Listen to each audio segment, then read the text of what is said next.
quando a gente está falando da Constituição, existem 2 artigos que são especialmente reservados para a infância e juventude. O artigo 227 e o artigo 228. Depois você vai encontrar menções a crianças e adolescentes em outros lugares também, até porque, pasmem, mas crianças e adolescentes também são seres humanos, né? Então, todos os direitos humanos também se aplicam a crianças e adolescentes. Mas, especificamente, o 227 e 228. Depois a gente tem também os artigos relacionados à educação, que, obviamente, dizem mais respeito à criança e adolescente do que outras pessoas, né? Muito embora você também já tenha a inclusão de jovens adultos por conta de faculdade, por conta de EJA e por aí vai. O artigo 228 a gente meio que já destrinchou na aula passada. Então eu vou conversar mais com vocês do artigo 227. Trata ele que é dever da família, sociedade e do Estado. É muito importante a gente sempre lembrar que são os 3, né? Não é só a família, né? Não tem que jogar a culpa só na família, também não tem que jogar tudo para o Estado, e a sociedade também tem sua parcela de responsabilidade diante disso. Assegurar a criança, ao adolescente e ao jovem, a expressão jovem ela foi incluída por emenda constitucional posteriormente, com absoluta prioridade, o direito à vida, saúde, alimentação, educação, lazer, profissionalização, cultura, dignidade, respeito, liberdade, convivência familiar e comunitária, além de colocá-los a salvo de toda forma de negligência, discriminação, exploração, violência, crueldade e opressão. E é admitida a participação de entidades não governamentais mediante políticas específicas. Muito bem. Depois, a própria Constituição trata do que ela assim enuncia, né, no rol não taxativo, o que essa política de proteção especial abrangeria. Então, a idade mínima de 14 anos para admissão no trabalho. E aí é interessante você fazer a conjugação desse dispositivo com o artigo 5º, inciso 33, que fala sobre a proibição de trabalho noturno, perigoso ou insalubre a menores de 18 e de qualquer trabalho a menores de 16, salvo na condição de aprendiz, a partir dos 14 anos. Então, né, marcos legais, a gente tem 14 anos, daqui não pode. De 14 a 16, só como jovem aprendiz. Dos 16 aos 18, você pode realizar um trabalho regular, desde que com algumas especificidades. E do 18 para frente, é normal. Então você às vezes vê, né, alguém que posta alguma coisa no Facebook, né? Ninguém pode bater em criança, né? Uma criança não pode trabalhar, não pode fazer o quê. Primeira coisa, né? Tem esse discurso, não tem? Então, muito bem. Na verdade, nenhuma criança, nenhum adolescente deveriam trabalhar, ponto. Porque a obrigação principal, né, se a gente pode dizer obrigação, né, é o estudo. É aquele momento de formação que você tem que passar por todas as etapas da sua formação regular e a partir de então se desenvolver para poder ter mais condições, para poder pegar um trabalho bacana e por aí vai.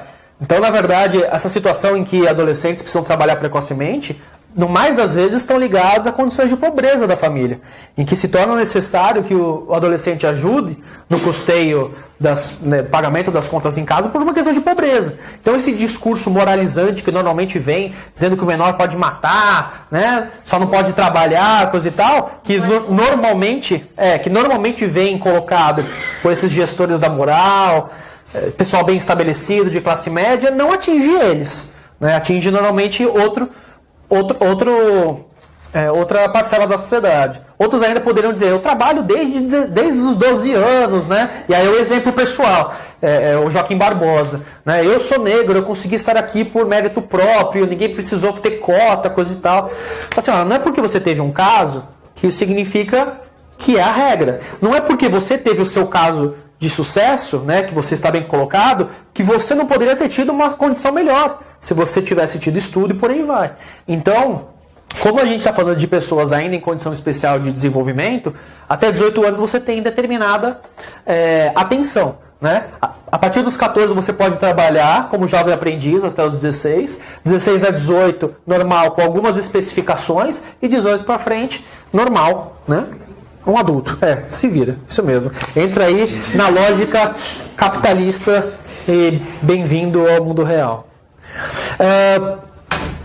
O artigo 227 ainda continua colocando a questão dos direitos previdenciários e trabalhistas, né? Se ele pode trabalhar, tem que ter a contrapartida. Garantia de acesso ao trabalhador adolescente à escola. Garantia de pleno formal conhecimento da atribuição de ato infracional. Igualdade na relação processual e defesa técnica para o profissional habilitado, segundo dispuser a legislação tutelar específica, devendo ser observados os princípios. Eu vou falar dos princípios rapidinho.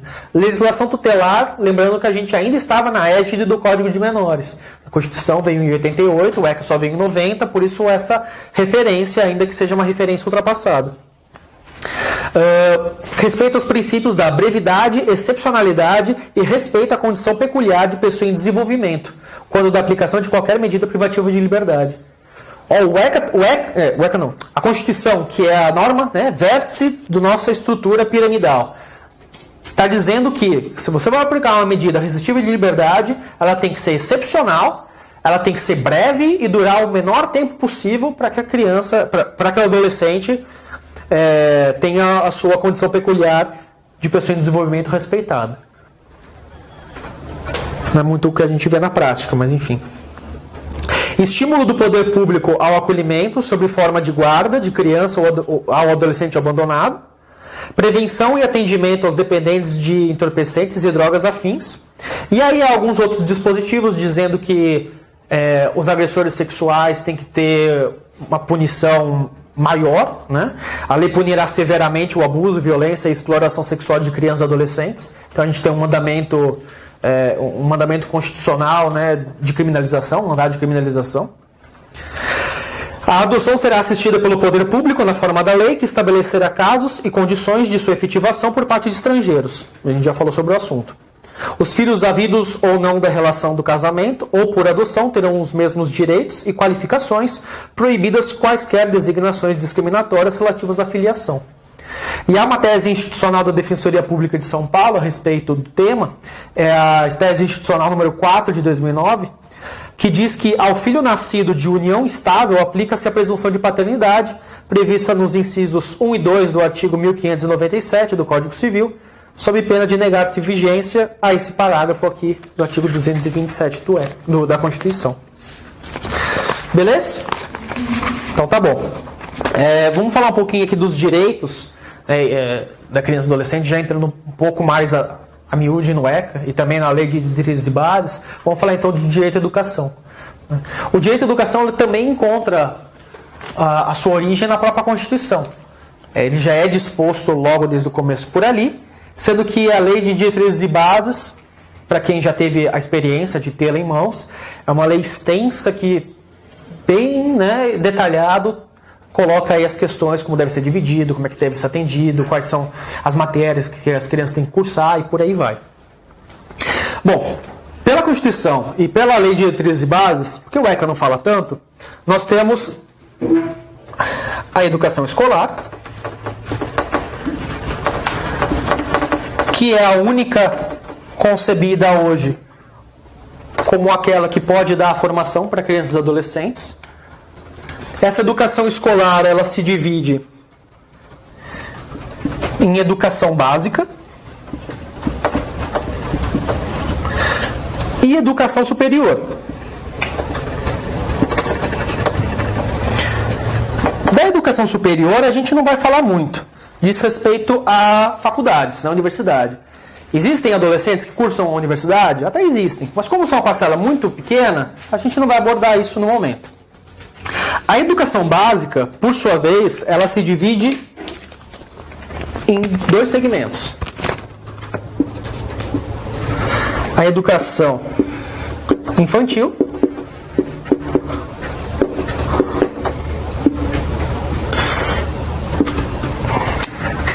Desculpa, eu queria fazer aqui um negócio melhor. Se divide em três. Vamos colocar assim. O ensino fundamental.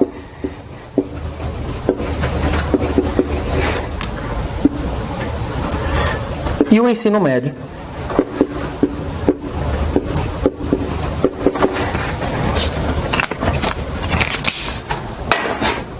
E a educação infantil, por sua vez, se divide em creches,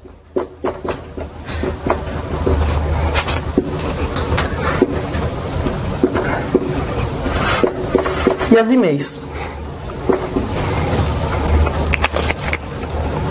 As pré-escolas.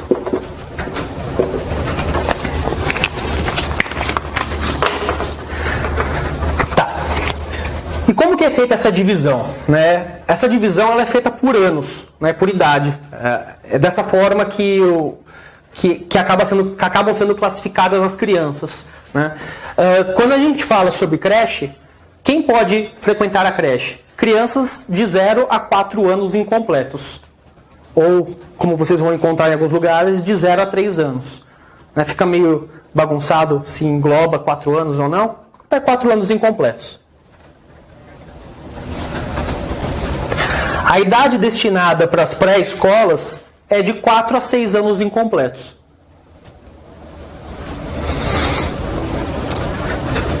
Sendo que a criança ela pode começar a frequentar o ensino fundamental a partir dos 6 anos de idade.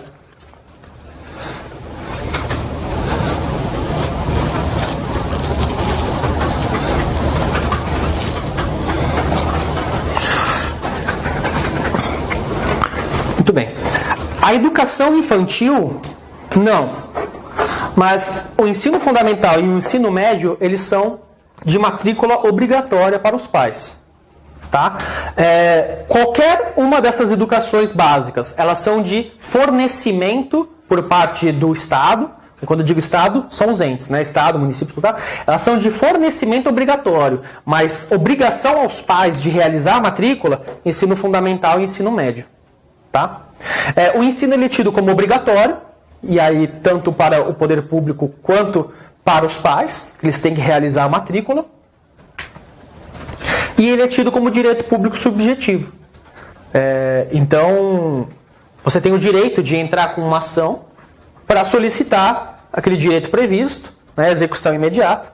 E o dia a dia da defensoria acaba sendo muito isso daqui na vara da infância. Muita ação de vaga em creche, porque os nossos gestores aí não dão conta do número de crianças que a gente tem.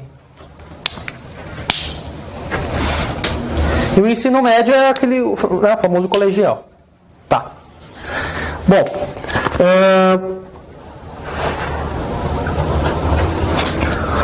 a gente tem dispositivo no artigo 208, parágrafo 1º da Constituição, que diz que a ausência de vaga em educação infantil ou ensino fundamental e médio enseja a propositura de ação para a garantia de direito subjetivo individual.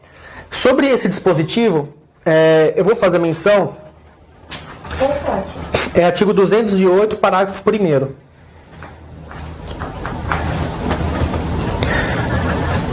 Nesse artigo há a previsão de que o ensino médio ele é de implementação progressiva. Mas também há dispositivo dizendo, como eu li para vocês, que tanto fundamental quanto médio são direito subjetivo. Você pode exigir imediatamente. Então há uma confusão, há um conflito. Né? Como que a gente resolve esse impasse? Esse dispositivo que trouxe o ensino médio como direito subjetivo também, ele foi trazido na Constituição pela emenda constitucional número 59. No começo, realmente era só o ensino fundamental, que estava previsto como sendo de obrigatoriedade no fornecimento por parte do Estado, até por conta da progressividade dos direitos fundamentais. A emenda constitucional veio, salvo engano, em 2009, acho que é 59 de 2009, colocando o ensino médio também como direito subjetivo e dando um prazo de adaptação até 2016, para que até 2016 os estados eles se adequassem à nova norma e a partir de então, de fato, a gente poderia entrar com as demandas e poder executar. Passou o prazo, né? Então esse dispositivo que eu falei para vocês, ele caducou, perdeu validade, enfim, mas ele ainda está ali, né? Mas saibam que ele não tem validade por conta da emenda constitucional número 59. E você também pode judicializar o ensino médio. O ensino infantil, ele é de competência do município. É o município que tem que prioritariamente, e quando você lê prioritariamente, é só ele, porque o outro ente não vai, né, gastar dinheiro onde não... Né? Então, prioritariamente, a educação infantil é de responsabilidade do município. O ensino médio é de responsabilidade do Estado. E o ensino fundamental de ambos. No dia a dia da defensoria, a gente não tem problema com o ensino médio. Com o ensino fundamental, raro. O problema realmente está na educação infantil. E isso basicamente por conta da grande evasão escolar. Né? Não é porque aqui tem um bom aparelho e aqui cuida muito bem. Até porque eu não tenho dados para poder dizer isso. Mas é porque, infelizmente, a gente tem uma grande evasão escolar. A competência desse tipo de ação é a vara da infância. Tá? Questiona-se, né, o porquê que essas ações são na vara da infância e não são na vara da fazenda pública. Mas, enfim, isso já foi decidido pelo STJ, já foi pacificado. Então, vocês podem pegar aí para dar uma olhada o agravo em RESP,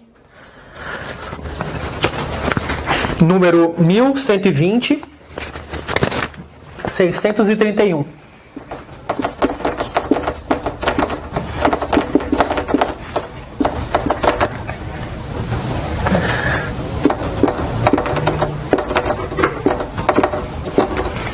Determina que a competência realmente é da infância e juventude. Essa questão da competência, ela é um pouco bagunçada. E no meu ponto de vista, ainda remonta um pouco à doutrina da situação irregular. Tá? Então vamos lá. O ECA fala que tem alguns dispositivos, algumas situações que sempre vão ser da competência da vara da infância. Então eu sei, por exemplo, que adoção sempre vai ser na vara da infância. Eu sei que responsabilização por ato infracional sempre vai ser na vara da infância. Tranquilo, tem um rolzinho de casos que sempre vão ser na vara da infância. Agora tem um outro rol, que é mais extenso, que eles dependem daquele mais, né? Que é a existência de uma situação de violação de direitos ou de ameaça de violação de direitos. E é aí que mora a questão. Por que que a vaga em creche ela é na vara da infância e não da fazenda? Argumenta-se que é porque uma criança que não está estudando, ela está tendo o seu direito à educação violado. E que por conta disso, né, tratando-se de um direito de efetivação de direitos individuais da criança, em que ela estaria com o direito violado, caberia então a propositura da ação na vara da infância. Tá. Vamos continuar o pensamento. Se uma criança ela precisa de medicamento, também se entende que a competência é vara da infância, né? Por quê? Por que não é vara da fazenda? Não, porque a criança, né, é uma ação que diz respeito à tutela de direito individual e aí tem violação de direito porque ela não está tendo o seu direito à saúde atendido. Tá bom. Vamos supor então que tem uma criança que está num conjunto habitacional ou está numa ocupação e essa ocupação aí vai ser demolida, vão tirar todo mundo às pressas. Né? Então eu vou entrar com uma ação de manutenção da posse, eu pedido um benefício de locação social, sei lá, vou entrar com uma ação. Onde que eu entro? Por essa lógica, deveria ser na vara da infância, porque eu estou tutelando um direito individual da criança ou adolescente e ela está numa situação de violação de direito. Não, a jurisprudência entende que isso é vara da fazenda. Né? Outra situação. Uma das situações que permite que seja distribuída na vara da infância é a ação de alimentos. Só que tem que ter uma especificidade. Tá, vamos pensar o caso padrão. O filho ficou com a mãe está pedindo alimentos em nome do filho. Você não teve uma violação de direitos na medida em que o filho precisa do dinheiro para comprar seus alimentos e que se não for atendido ele vai estar em risco, né? Vai estar ali. Por que isso não é vara da infância? Ou mais. Então quer dizer que se você tem uma criança que ela precisa demandar contra o Estado determinado tratamento, ela demanda na vara da infância. Mas se você tem uma outra criança que tem plano de saúde, ela vai demandar onde? Na vara civil? Você percebe que você ainda tem um quesinho de dizer, olha, a criança com dinheiro tem uma justiça e a criança pobre tem outra? Sim. É um pouco isso, né? Então assim, algumas ações são aqui, outras são ali. Quais são? Olha, o menino que está tendo seus direitos bem atendidos pela mãe, coisa e tal, ação de alimentos, é ali. Aqui é só o menino que tiver acolhido, que precisar eventualmente de alimentos. O menino precisa de prestação de saúde. Olha, ele é pobre ou não? É pobre, vai pedir para o poder público. Então é vara da infância. Não, ele tem condições financeiras. Então vai pedir na justiça civil. No meu ponto de vista, isso me parece que ainda é um ranço da doutrina menorista de dizer que você tem duas justiças para duas categorias diferentes de menores, né, de crianças, digo, né? Um é menor e a outra seria criança e adolescente. Na minha concepção é isso. Então, por isso, o judiciário entende, né, o STJ, como eu passei para vocês, que essas ações são de competência da vara da infância. Já outras questões relacionadas, por exemplo, à habitação, moradia, se entende que é na vara da fazenda. Muito bem. Claro que essa forma de responsabilização do município e do Estado pedindo a vaga não é a única forma que você, como defensor, vai atuar, né? Você pode também promover responsabilização administrativa conforme a previsão do artigo 208, parágrafo 2º, ou entrar com uma ação civil pública caso você queira atender os interesses da coletividade. Professor, pois não. Então, medicamento, por exemplo, seria vara da infância? Sim. Sim. As ações relacionadas à saúde e educação são sempre vara da infância. A menos que você esteja com plano de saúde. Mas você, se particularmente vê que existe algum prejuízo na prática, se entra na vara da infância? Eu vejo. Ainda... Ela perguntou se eu vejo algum prejuízo nisso. Eu vejo, na medida em que a vara da infância deveria cuidar só daqueles casos em que a criança ou adolescente estão tendo seus direitos mais violados e que você precisa de uma atuação mais incisiva. E quando você coloca essa enxurrada de vaga em creche para disputar lugar com o adolescente que está sendo responsabilizado por ato infracional, mãe perdendo poder familiar, criança acolhida, isso daí tira o foco do seu trabalho. Sobrecarrega. Então, veja bem, se eu levar ao pé da letra a doutrina da proteção integral e o que diz o ECA, deveria colocar todas essas ações de criança e adolescente na vara da infância. Todas. Porque você só entra com uma ação se você tem violação de direitos, ou se você tem receio de violá-lo. Então, né, parece meio condição sine qua non que todo o caso vai ser na vara da infância. Agora, me parece prejudicial você ter essa avalanche de casos numa vara que deveria ser especializada. E, por outro lado, a vara da fazenda também é uma vara especializada. Se você concentra todos os casos, inclusive os de educação e saúde que envolve criança, na vara da fazenda, o próprio juiz da fazenda, ou promotor da fazenda, ou defensor, eles têm uma melhor forma de gerir a coisa pública, né? Fazer política pública dentro da sua esfera. Controle do legislativo, controle do executivo, por aí vai. Então eu acho que também seria interessante você concentrar essas demandas na fazenda pública por conta disso. Senão você acaba meio que desmembrando, né? O da fazenda não sabe o que está acontecendo na infância, vice-versa, e você acaba não tendo uma atuação global. Em São Paulo pode parecer meio bagunçado isso, porque é muito grande a cidade. Mas em cidades menores, em que você consegue mais ou menos mapear a cidade, isso é mais interessante. São Paulo é grande demais, né? Poxa, 11 milhões de pessoas, né? Você é doido. Muito bem. Vamos ver se tem mais alguma coisa que vale a pena colocar aqui para vocês. O direito à creche ele é considerado um direito duplo. Ele é ao mesmo tempo um direito da criança, mas também um direito do pai e da mãe trabalhadores.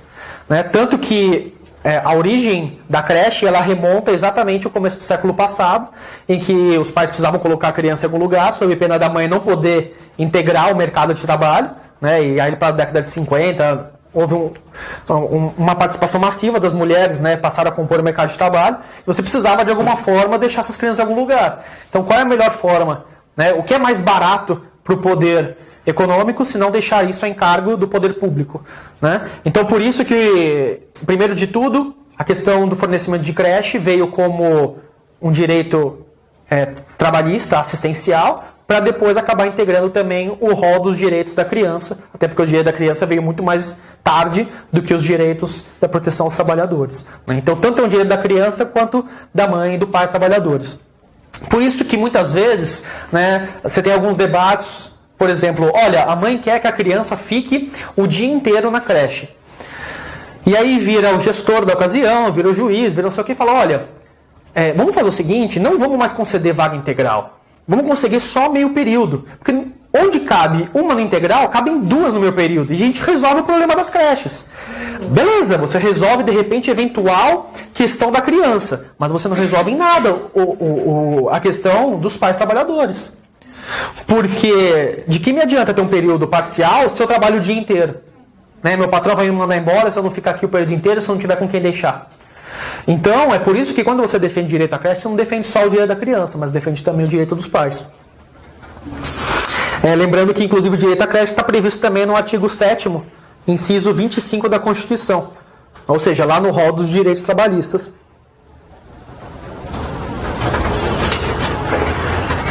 Além dessa divisão aqui, que a Lei de Diretrizes e Bases faz, e também a Constituição, o ordenamento ele prevê algumas outras hipóteses de fornecimento do ensino que não seja o padrão, né? Assim, esse regular que a gente concebe quando faz a divisão. A primeira delas é a possibilidade daquela pessoa que já perdeu o período, já perdeu a época de estar cursando aquela série, poder fazê-la. Né? É o ensino de jovens adultos, que a gente chama de EJA, que é o antigo supletivo. Né? Então, a própria Lei de Diretrizes e Bases diz que, em relação ao ensino fundamental, pode participar, pode fazer o EJA aqueles que tenham até pelo menos 15 anos de idade. E aqueles que desejam fazer o EJA referente ao ensino médio tem que ter pelo menos 18 anos. Tem entendimento jurisprudencial de que esses limites, né, tem que ter pelo menos 15, tem que ter pelo menos 18, eles não podem ser vistos como absolutos. Porque embora eles sejam vistos como a regra, né, então quem tem 15 anos? Aquele que já deveria estar cursando o primeiro ano. Né, então se ele perdeu o anterior, ele pode... Mesma coisa 18 anos. Quem tem 18? Quem está concluindo o terceiro ano, poderia fazer. Mas a jurisprudência tem entendido que nos casos em que o próprio conselho da escola entenda que esse jovem ele tem méritos, ele tem... Aí o termo que é utilizado, maturidade intelectual, ele poderia participar desse EJA, independentemente dele ter alcançado essa idade. Inclusive, a própria legislação, tanto a Lei de Diretrizes e Bases quanto a Constituição, traz em alguns dispositivos formas de interpretar que, mesmo se o adolescente não tiver concluído o ano letivo, ele poderia avançar alguns anos em adequação à sua maturidade intelectual. Então, no artigo 24, inciso 5, a linha C da Lei de Diretrizes e Bases, e também no artigo 208, inciso 5 da Constituição, a gente extrai que a adequação pode ser feita pela verificação do aprendizado, a fim de atender a capacidade de cada um. A segunda forma diferente de prestação do serviço educacional diz respeito ao atendimento educacional especializado às pessoas com deficiência. Pessoas com deficiência, com necessidades educacionais especiais, transtorno global de desenvolvimento, altas habilidades ou até mesmo superdotação. A forma de educação que a Constituição traz para essas pessoas, ela quebra o paradigma que era adotado até então, de segregação dessas pessoas em outras instituições. O perfil que a nossa Constituição traz é um perfil inclusivo. Então, preferencialmente, essas pessoas elas têm que cursar o ensino regular no mesmo lugar que as pessoas que não têm deficiência. Isso é positivo tanto para a pessoa que tem deficiência, porque ela se sente incluída, e isso pode até fazer com que ela progrida e ela tenha seu desenvolvimento acelerado, quanto é importante também para os outros, porque os outros, ao verem uma pessoa com deficiência, quebra aquela barreira do estranhamento e começa a perceber mais as pessoas com deficiência como pessoas assim como você. Né? E então isso faz parte de uma política de inclusão social. É claro que em casos limites você não vai conseguir fazer isso. Então, ainda assim é possível você ter entidades educacionais que façam um atendimento específico para pessoas com deficiência. Mas isso tem que ser visto como subsidiário, como excepcional. Com licença, professor. Assim, na rede pública, então tem essa regra da inclusão, mas a instituição escola ela precisa dar acessibilidade. Ter a sensibilidade, às vezes precisa de acessibilidade, ter um instrutor a mais para acompanhar, porque às vezes é verdade, precisa de tudo isso. Crianças, pode machucar a criança. E se a escola se recusa a aceitar, ou então já existe uma cota, assim, uma quantidade de crianças nessa situação? Não, ação civil pública nele. A própria Convenção de Nova York, que fala sobre as pessoas com deficiência, ela traz a expressa menção de que, caso seja necessário, a escola precisa incluir dentro da sua sala de aula professores auxiliares, professores de Libras e por aí vai. Precisa adaptar o material. Porque, né, então o que é o normal? Normal é aquilo que se parece com você. Né? O que não se parece com você é estranho. Então a gente tem a ideia, porque nós somos maioria, de que o normal é o que não tem deficiência. Só que a pessoa que tem deficiência, seja ela qual for, ela é tão pessoa quanto você. Então a escola não tem que estar preparada só para vocês. Só para vocês que não têm deficiência. Tem que estar preparada para todo mundo. Ah, mas isso vai custar. O problema é teu. Entendeu? Você tem que dar isso para todo mundo. Por que você vai selecionar determinado grupo? Então, que você crie menos estabelecimentos de ensino para a população normal e que você atenda os outros. Porque assim você precisa, né, levar todo mundo junto. É esse princípio de igualdade material que a inclusão pretende trazer. Educação inclusiva.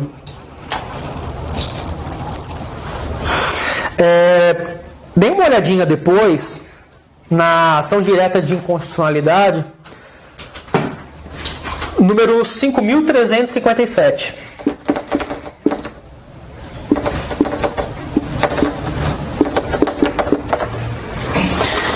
E até pegando aí o gancho do que você falou, nessa ADI foi discutida exatamente a constitucionalidade da expressão privadas. Porque diria o Estatuto da Pessoa com Deficiência que as instituições públicas e privadas têm que estar adequadas para receber as pessoas com deficiência, inclusive ofertando professores e tudo mais, sem que seja repassado nenhum ônus financeiro para as pessoas. E aí foi proposta a SADI, questionando a questão das instituições privadas, e já houve julgamento pela constitucionalidade dessa expressão. Todo mundo tem que se adequar sim, porque afinal das contas a responsabilidade não é só da família e do Estado, é também da sociedade. Mais uma modalidade de oferta de ensino é o ensino noturno regular. Oferta de material didático escolar. Transporte, alimentação, assistência à saúde. E assistência à saúde, até porque muitas vezes essa questão pode ser aquilo que vai delimitar se você vai ou não poder ter acesso à educação. Então, às vezes, acaba até sendo visto como um direito a ter direito. Oferta de transporte escolar custeado pelo município e pelo Estado em relação ao ensino de sua respectiva rede. Então, se a criança cursa o ensino infantil, a responsabilidade é do município. Se ela cursa o ensino médio, a responsabilidade é do Estado. Se for o fundamental, tem que ver em que tipo de escola que ela está incluída. Se for uma municipal, é por parte do município. Estadual, por parte do estadual. Pois não. Eu estava na escola pública no ensino médio. E a gente não tinha merenda à noite, porque a diretora dizia que não tinha quando era noturno, não tinha obrigatoriedade de oferecer merenda. É isso mesmo, né? Faz tempo. Não, imagina, ação civil pública neles. Se vocês quiserem encontrar isso daí melhor, artigo 10, inciso 7º, e também artigo 11, inciso 6º, da Lei de Diretrizes e Bases, da LDB. Os educandos também têm o direito de contestar critérios avaliativos. Né? Olha que interessante. Podendo recorrer às instâncias escolares superiores e de se organizar e participar de entidades estudantis. Então eu acho essa aqui é uma dispositiva muito interessante da Lei de Diretrizes e Bases. Estou trazendo para vocês aquilo que eu acho que é mais importante, porque a lei é muito extensa. Porque é um direito que às vezes a gente nem sabe que existe, né? E que se a gente, por exemplo, numa palestra de educação em direito, chega na escola e a gente fala para a molecada isso daí, né? Dá um sentimento de emancipação, não dá? De autonomia, não é? E é isso mesmo, porque aquela figura de autoridade de cima para baixo tem que acabar, né? Não estou dizendo que não tem que ter respeito com o professor, é óbvio que tem que ter respeito com qualquer pessoa que você lida, mas aquela situação em que só um fala e o outro só ouve, e que não há aquela interação com os alunos onde todo mundo aprende, inclusive o professor sabe qual é a realidade e onde que vai ser mais efetivo, né? Muito bem. Artigo 53, incisos 3 e 4 do ECA. O ECA, que não fala muito sobre isso, traz essas novidades interessantes. Bom, além disso, né, até o Michel Temer acabar, né, esperamos que ele não acabe com isso, mas existem algumas verbas que são destinadas obrigatoriamente para a educação e também para a saúde. Né? Vou tratar com vocês educação, mas também tem equivalente para a saúde. A União deverá aplicar anualmente nunca menos do que 18% da receita resultante de impostos. E os estados e municípios, 25%. Então é uma reserva fixa. Tudo que for arrecadado, 25% tem que ir para construir creche, ou educação infantil, ou educação fundamental, né, parte do município. Tem que ir. Se não for, improbidade administrativa, TCE e aí por diante. E o que o Temer, né, infelizmente, está querendo fazer é romper exatamente com essa cláusula orçamentária, dizendo que isso engessa os cofres públicos e que por conta disso ele não poderia investir em outras coisas. Né? Mas assim, curioso que se as pautas normalmente são bradadas de educação e saúde, e são justamente essas duas que têm a verba fixada, né? Como que você pode justificar isso? Você não justifica. Se você pegar aquele plano Ponte para o Futuro, eu li isso daí e não tem pé nem cabeça. Se quiserem, façam isso um dia. Né? Tá no banheiro, quer dar uma folheada. Tem poucas páginas, acho que são 20 páginas. É um plano bem elaborado. Mas enfim. Deveres. Né? Então a gente falou de dever do Estado, tem que fornecer isso, tem pá. Deveres dos dirigentes dos estabelecimentos de ensino. E aí a gente entra nos deveres da sociedade, né? Porque, principalmente a educação privada, né, está inserido também nisso. 1. Informar os pais sobre a frequência e rendimento dos alunos, bem como notificar o Conselho Tutelar, o Ministério Público e o Judiciário. Eu vou citar um artigo para vocês, tá? A relação dos alunos que apresenta grande quantidade de faltas. Isso está no artigo 12, inciso 8º da LDB.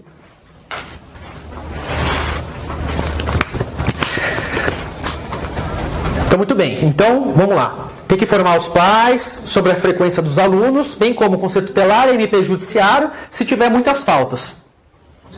Mas o ECA ainda traz uma complementação a esse dispositivo, lá no artigo 52, inciso 2, de que, de fato, precisa ser feito tudo isso, mas que a escola deverá esgotar todos os recursos escolares antes de acionar o Conselho Tutelar.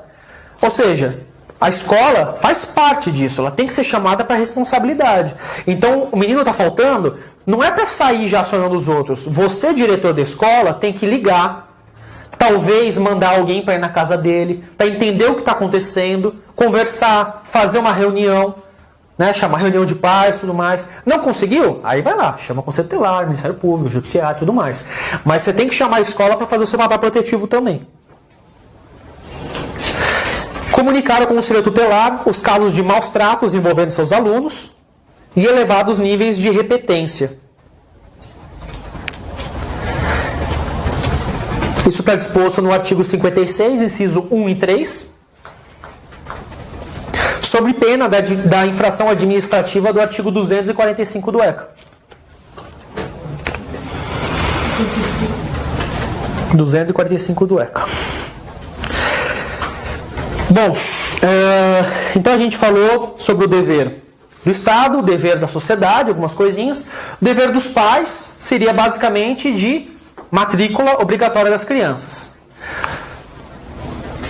Só que tem um tema que está ganhando bastante repercussão agora sobre o homeschooling, que seria a educação em casa, né?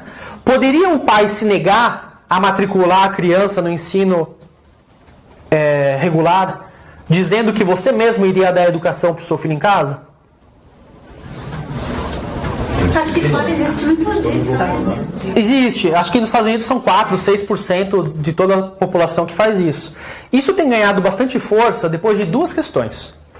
A primeira, por conta da história, da repercussão da escola sem partido. Então eu não quero que meu filho tenha doutrinação comunista, eu não quero que meu filho tenha educação feminista, eu não quero nada disso, né? E a segunda razão é porque agora, conforme alteração que eu não sei qual é a normativa, mas enfim, eu sei que agora agora o Enem pode certificar a conclusão do ensino médio, correto? Então se o Enem pode fazer isso, por que você precisa necessariamente fazer um ensino regular? Sendo que você pode estudar em casa, fazer a prova do Enem e ser aprovado. Se a gente analisar que, por exemplo, os pais, uma classe menos privilegiada da sociedade, não tem capacidade de se educar, como que vai ter capacidade de prover o ensino das crianças? Imagina o Bolsonaro e do seu Então é complicado isso daí, né? Pelo menos aqui no Tem Brasil. algumas matérias Você tem razão. que são praticamente obrigatórias nesse sistema de... Então, o homeschooling, na verdade, ele não tem previsão legal. Então, você não tem nada disso. O que acontece é o seguinte, tem um recurso extraordinário no STF, pode anotar aí. Esse recurso extraordinário, de número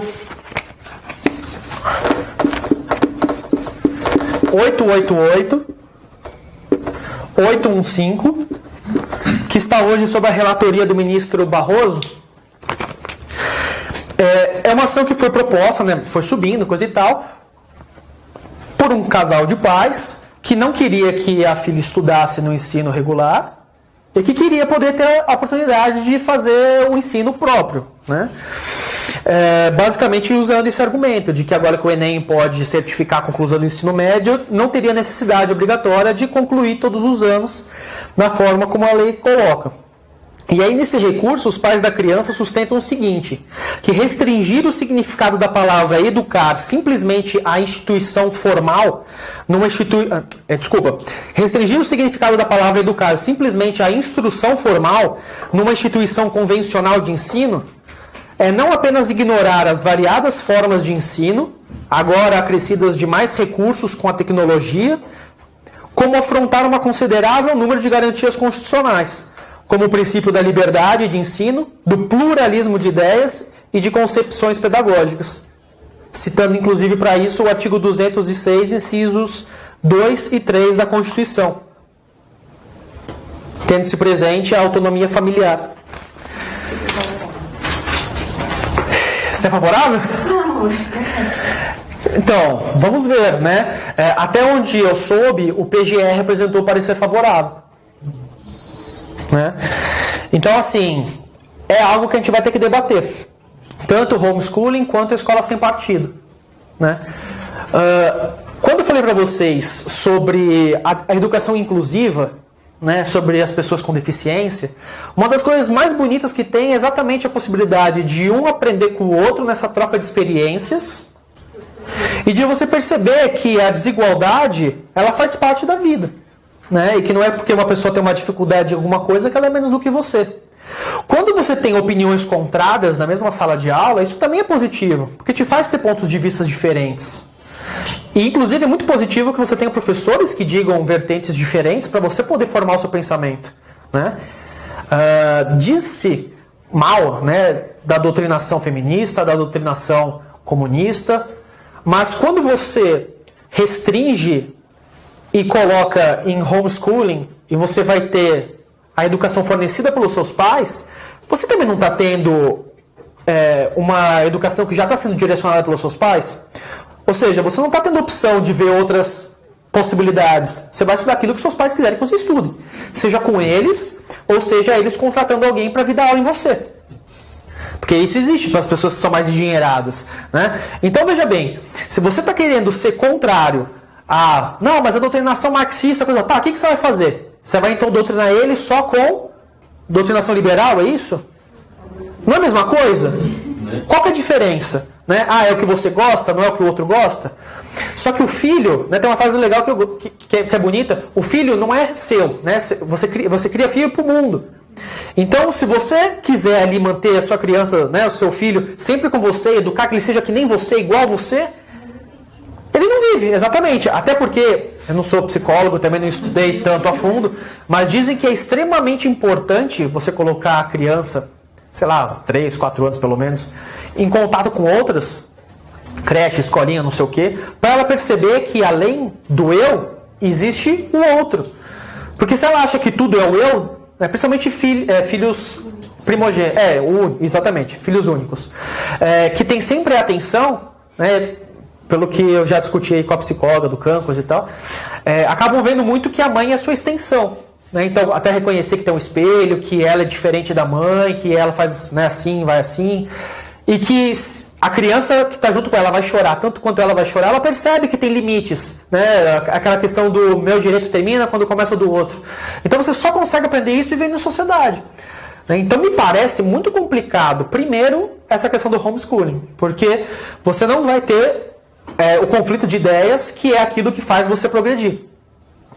E, como você bem pontuou, para quem que vai servir isso daí? Vai servir, para os filhos das pessoas ricas, que vão doutrinar seus filhos como eles bem quiserem.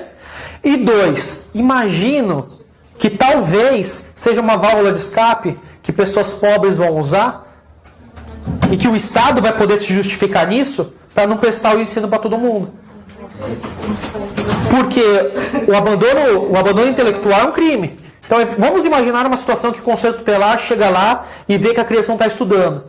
Eventualmente, para não ser criminalizada ou não ter sua criança tirada, ela pode falar, não, mas ela aprendeu comigo.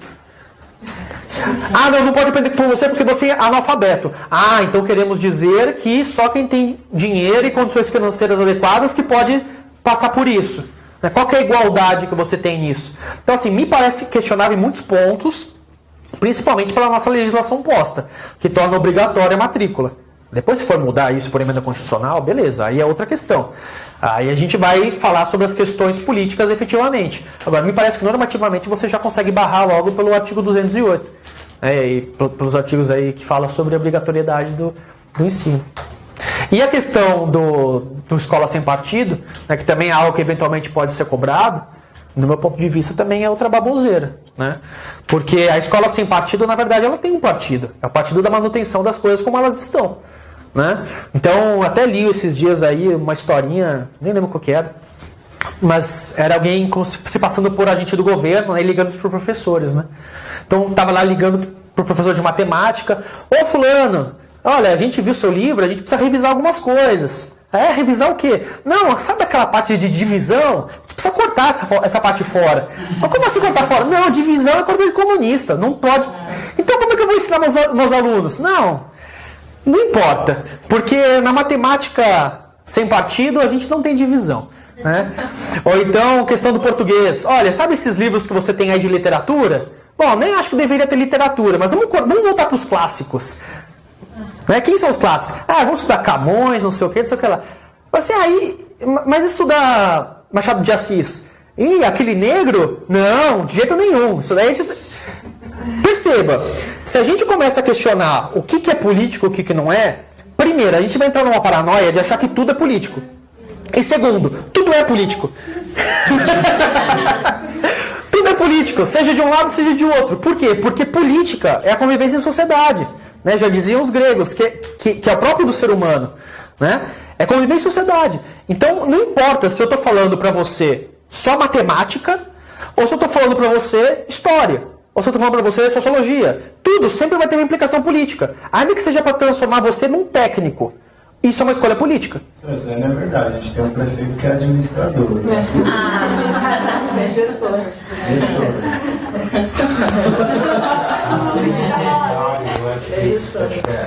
Os irmãos Lobo, um negócio assim. Em meio de Nova York, eles ficavam com essa desculpa de educar em casa. E os 7 irmãos foram educados na base de filmes. Só na base de filmes. Nossa. E eles faziam a cena de filme. Bom, certamente eles ganharam bastante conhecimento do senso comum. Mas e fora disso?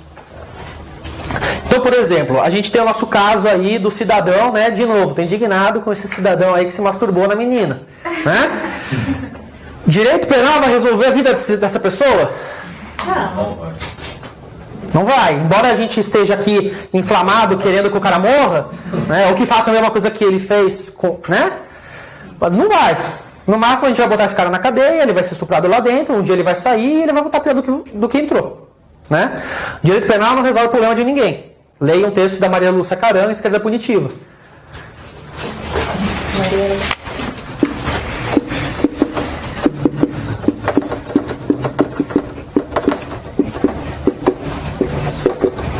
Maria Lúcia Caram, A Esquerda Punitiva. Eu trouxe para vocês na aula passada, o direito é um instrumento essencialmente burguês. Ele foi criado junto com a mudança do sistema feudal para o sistema capitalista que a gente tem hoje.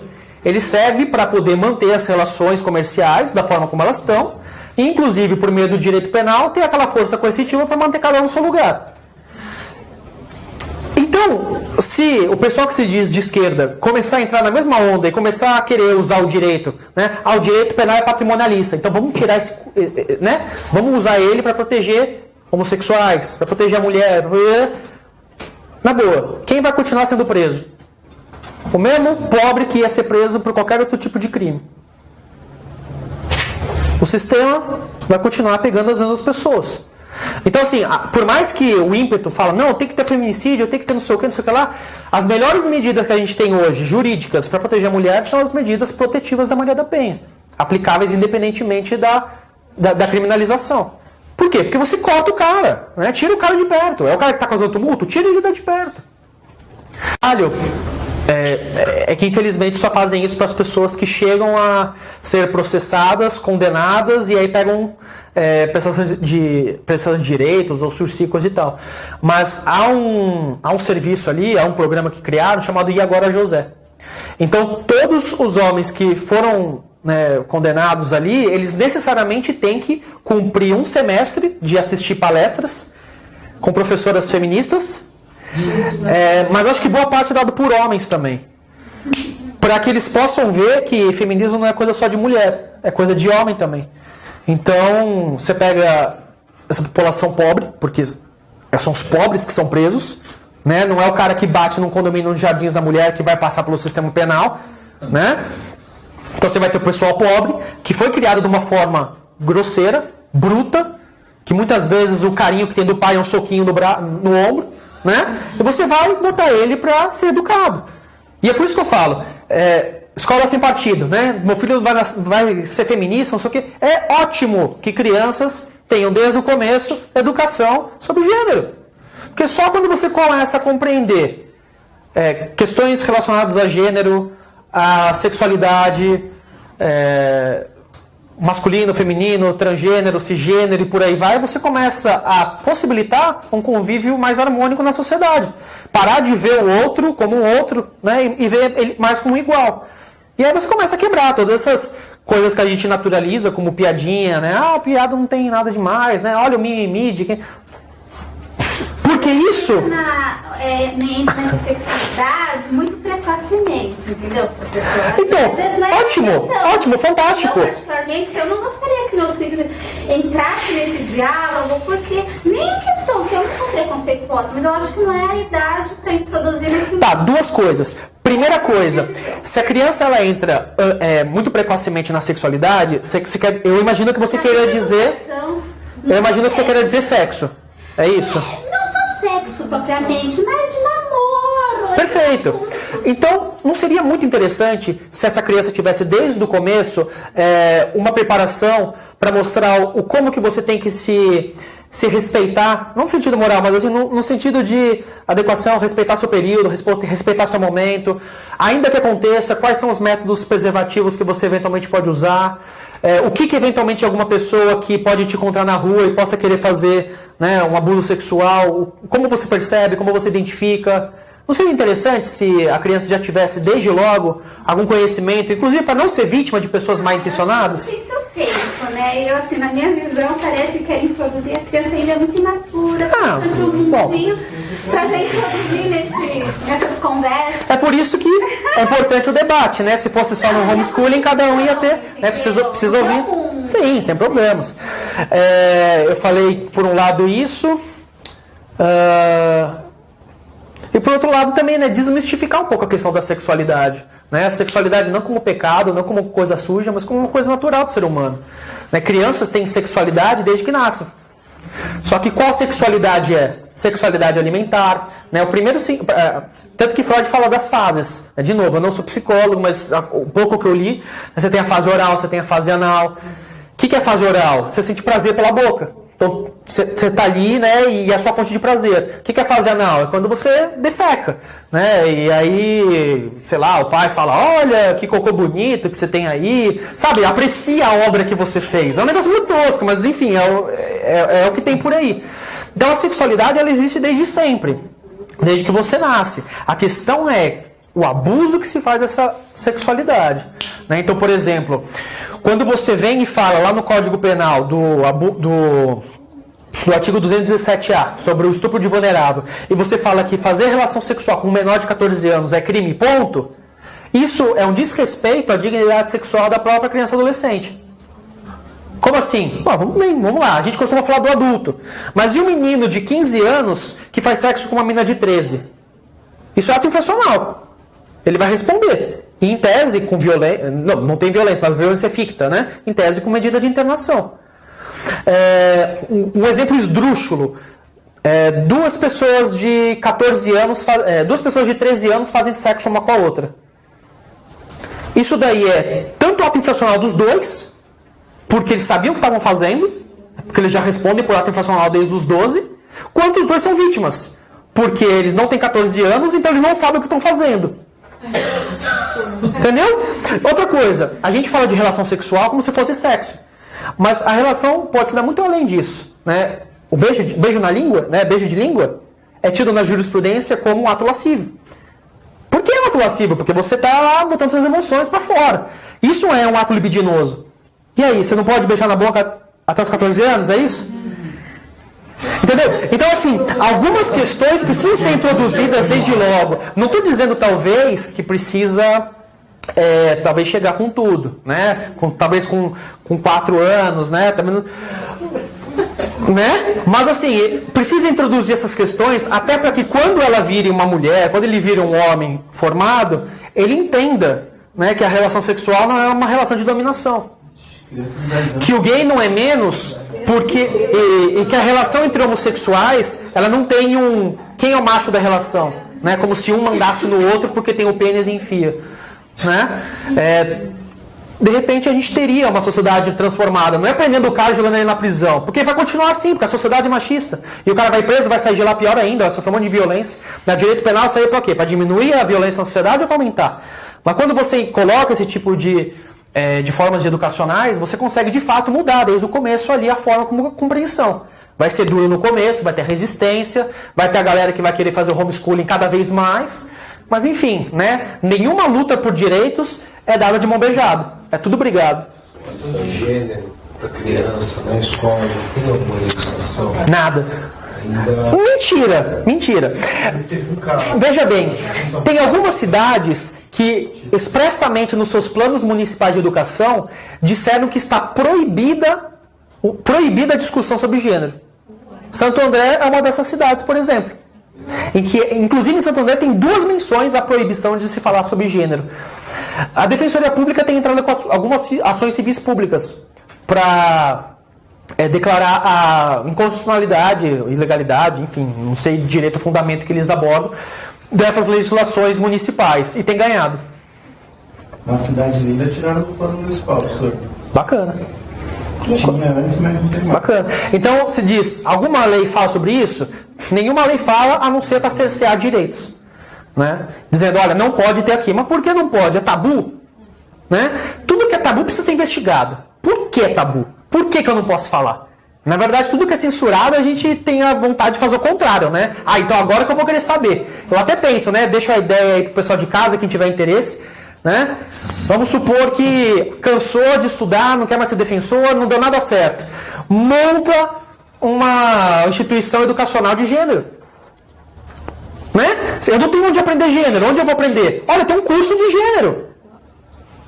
É revolucionário isso. Você tem a possibilidade. Você não tem escola de educação física, escola de natação, você tem escola de línguas. Por que você não tem uma escola sobre gênero? Uma escola sobre negritude? Uma escola sobre, sei lá, entendeu? Sobre questões que realmente formam o cidadão. E cobra por isso, sabe? Não tá num negócio barato ou gratuito, porque senão ninguém vai.